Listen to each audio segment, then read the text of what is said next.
Good morning everyone and welcome to Stretford Paddock. I am Alex and I'm outside of very, very sunny Old Trafford. It is absolutely glorious today.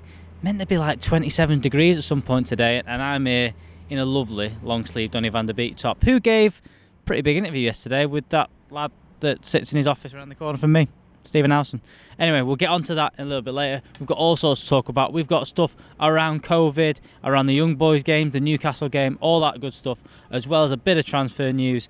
Marcus Rashford being Marcus Rashford again, and also a couple of players returning to training. Starting off with those players returning to training, Man United pictured yesterday Alex Telles and more importantly Scott McTominay returning back to training.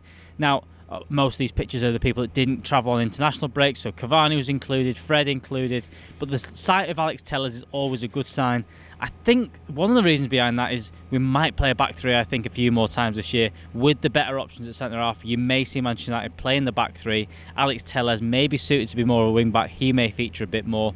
But Scott McTominay, now obviously every Manchester United fan was a little bit disappointed we didn't get that one more signing, that one more midfielder over the line. Scott McTominay being out was people going, well, surely we have to get that signing in now. We didn't get it in, but Scott McTominay, after his surgery, looks back to be back training. I'm not sure he'll feature against Newcastle, but I wouldn't be surprised if he's back in the squad by the week after. The next little bit of news about a midfielder was Fabrizio Romano kind of dropped one in there yesterday on one of his live streams. He kind of said, look, Paul Pogba situation will be finalised soon, or answered soon. Manchester United are pushing for that.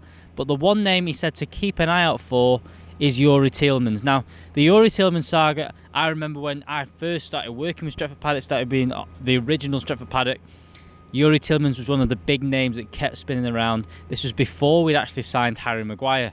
He ended up signing on a permanent deal with Leicester City for about £40 million after he'd been on loan there. And I think a lot of people kind of had the feeling that United just kind of stepped away and went, go for it, Leicester. You give us Harry Maguire, you get that deal done, you can have Youri Tielemans. We're not going to force you, we're not going to push for that.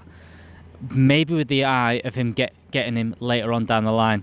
Now, Romano kind of hinted yesterday that if Paul Pogba does end up leaving, if he does end up going on the free next summer, which obviously would be very, very disappointing, that Youri Tielemans would be on that list. Let me know in the comments below. Do you think Youri Tielemans will be on his way to Old Trafford? Do you think he'd be a good sign for Manchester United? For me, I think he should be on that list. The next thing is, of course, Marcus Rashford being Marcus Rashford. Now, before any of you, don't you dare say he should be concentrating on football and all this kind of stuff.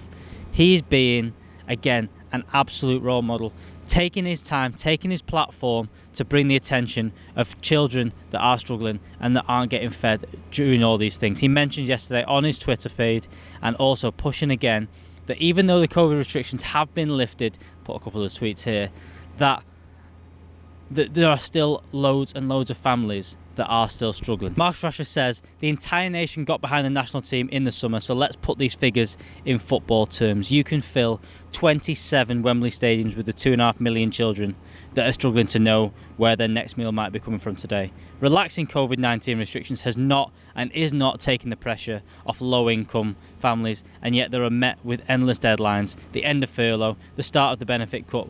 What is clear that is the long-term effects of the global pandemic will not be resolved with short-term solutions. We need long-term plans executed well. Again, Marcus Rashford doing what Marcus Rashford is doing very, very well. And look, whether it's someone else doing this for him, he is deciding that this is what he wants to use his platform for. And I can't wait for, can't wait for him to be back on the pitch fully fit, for people to use this nonsense that he's taken away from his football. I can't wait for Marcus Rashford to be back. And he's to be honest, look, he's one of our heroes. The next thing today is all about COVID restrictions. Now, Manchester United put out 2 notifications yesterday. The first one being that Manchester United will go along with government guidelines there at Old Trafford starting on September 11th this weekend, saying that fans will be required to either have a COVID passport with double vaccinations or a test within 48 hours, whether it be PCR or lateral flow. Look, these are government guidelines. They have to follow them. They can't ignore them. For me, look, I think it's a bit crazy that the most of the world has been open and things like that, and now they're kind of backtracking and bringing these things into play. But that is the case that we are going to be. So if you are coming to the game this weekend or at any time future, you're going to need a COVID passport with your vaccinations or a PCR or lateral flow test. Now, moving on from that, there was also yesterday got put out by the club and by UEFA that there are going to be restrictions still in place for the young boys game in Switzerland. Now, young boys and Switzerland FA and all this kind of stuff are saying that you must be double jabbed if you want to go into stadiums in Switzerland, especially if you are travelling from abroad. What they aren't recognising is the NHS COVID passes. That's good, isn't it? That's handy. Yeah. So this isn't going to be a full political news this morning, but you know, Brexit working out well, especially for football fans, not allowing them back into stadiums, not looking like they're going to get that through. Manchester United are pushing you with UEFA to get a resolution. They are pushing for all this, but by the sounds of things, by the sounds of the stuff going out yesterday, Manchester United's first Champions League game this season will be without any Manchester United fans. Now, the final bit of news this morning, we're on Donny Van De Beek. This lad here, Donny Van De Beek. He was speaking to that there Stephen House and Joel and that Rio Ferdinand fella yesterday. A really good interview. The first thing that comes across is Donny Van De Beek, and Rio Ferdinand picked up on this a lot, how positive the lad is. He was fantastic in that interview yesterday, explaining how Ollie's been speaking to him and how he's positive and how he's been working towards getting himself into the team.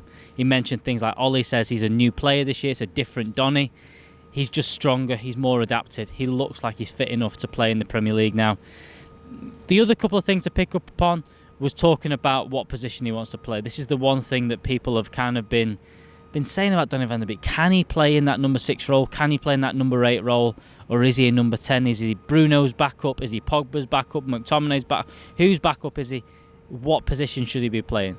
Donny kind of said, look, I'll play anywhere. He said, I'm happy to play anywhere. He said, I've played in the number 10. It depends what kind of number 10 you want. He said, I've played in the 8 for Ajax. But he says, as a youngster, I used to play in the number 6. I used to pick up the ball from the defence and used to do that. He feels like he can play those positions. Now, it's yet to be seen where Ole Gunnar Solskjaer fully thinks that Donny Van De Beek fits in. Now, one little thing that I kind of picked up on yesterday, and again, this might just be something, is the fact that he mentioned Nemanja Matic in his five-a-side team. I think him and Matic have a kind of good balance in midfield when they play together. Now, whether that can translate into Premier League high-tempo, high-pressing football, I don't know. But I do think it probably will translate into Champions League football. And I wouldn't be surprised if we went to Young Boys or we played any of the home games in the Champions League group stages that you see Donny Van De Beek and Nemanja Matic as that double pivot in behind Bruno and things like that. I think that you could see that quite a lot. Whether that translates to Premier League, I do not know. And the other thing is, like I've said, he said, I don't quite know what Ole Gunnar Solskjaer wants from his team sometimes. He kind of says, what he wants from me, he's made it very clear to me what he wants from me, but what he wants in midfield, he wants the high workers. He wants the kind of likes of Fred and McTominay. Forget how good they are on the ball sometimes. He wants that high press. He wants that high work rate. Donny Van De Beek knew, and he said yesterday, the adaptation into the Premier League was very, very difficult, but he feels like he's getting closer and closer. He mentioned yesterday, he said, I just want to play. He said he wants to do that. It wasn't a desperation. It was just a happy thing of saying, look, I'm ready to play. I'm ready to do whatever Ole Gunnar Solskjaer says. He mentions as well that Ole Gunnar Solskjaer said to him, look, you're going nowhere. You're in my plans. Now, if he's not in his plans, if he ends up not playing, then yes, we'll all feel bad for Donny Van De Beek. But at this moment in time, he's made it very, very clear that Donny Van De Beek will be in his plans for the upcoming season. I think he's going to play more European football this year. That's my gut feeling, that when we're playing the European football and when we're playing cup games, I think you will see a lot more of Donny Van De Beek, and I'm hoping to see more in the Premier League as well. So that is all from me outside the gloriously sunny Old Trafford this morning. Make sure you are checking out the paddockmerch.com for more merch like the Donny Van De Beek thing. Callum's going to pop up some more designs here, making him work this morning. Some more designs on the paddockmerch.com, so make sure you're checking that out. Also today, we will have Paddock Live with Jay Motti and Joe Smith, so make sure you are tuned in, ready for that tonight. Make sure, as always, like this video, subscribe, hit the notification bell. I've been Alex, this has been Old Trafford, and I'll see you in the next one. Laters.